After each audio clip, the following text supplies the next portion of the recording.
మన రక్షకుడైన యేసుక్రీస్తు నామములో అందరికీ వందనాలండి. ఈరోజు దేవుని మాటలు 1 యోహాను రాసిన పత్రిక 3వ అధ్యాయము 13వ వచనము. సహోదరులారా, లోకం మిమ్మును ద్వేషించిన ఎడల ఆశ్చర్యపడకుడి. ప్రియ దేవుని బిడ్డలారా, ప్రభు చెప్తున్నాడు, లోకము నిన్ను ద్వేషించిన ఎడల నువ్వేమీ ఆశ్చర్యపడాల్సిన అవసరం లేదు.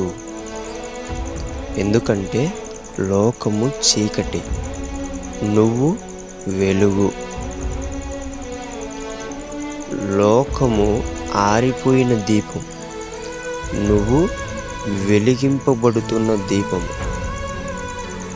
లోకము యేసుక్రీస్తులో లేదు, నీవు యేసుక్రీస్తులో ఉన్నావు. ప్రియ దేవుని బిడ్డ, నీకు లోకానికి ఖచ్చితముగా ద్వేషం ఉంటుంది. నిన్ను ప్రతి ఒక్కరు కూడా, కొందరు మీరు గమనించినట్లయితే ఎందుకు మాట్లాడరో కూడా తెలియదు. ఒక్క యేసు ప్రభువును నువ్వు నమ్మినావని చెప్పేసి నిన్ను ద్వేషించడం మొదలు పెడతారు. ఎందుకంటే నువ్వు వెలుగుతూ ఉన్నావు, మాటలో కానీ, చూపులో కానీ, ప్రవర్తనలో కానీ, ప్రతి విషయంలో. అందుకే నిన్ను ద్వేషిస్తారు. నువ్వేమి దానికి ఆశ్చర్యపడవద్దు.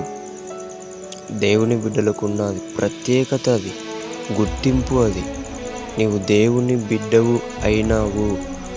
దేవుడు నీ పాపములు క్షమించాడు, అంగీకరించాడు నిన్ను అనికి సూచన. అందరూ కూడా నిన్ను ద్వేషిస్తారు. ఇదే ఒక గొప్ప సూచన. అందుకే ప్రియ దేవుని బిడ్డ, దాన్ని బట్టి ఆశ్చర్యపడకు, అలాగనే బాధపడకు. నువ్వేమి కూడా దిగులు పడాల్సిన అవసరం కూడా లేదు. దాన్ని బట్టి ఇంకా సంతోషించు.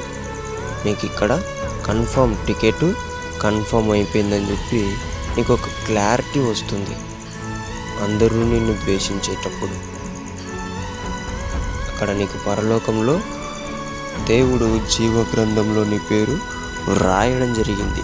అందుకే ఇక్కడ అందరూ నిన్ను ద్వేషిస్తున్నారు. ఆ జీవ గ్రంథంలో పేరును కొట్టివేయడానికి ప్రయత్నిస్తున్నారని అర్థం.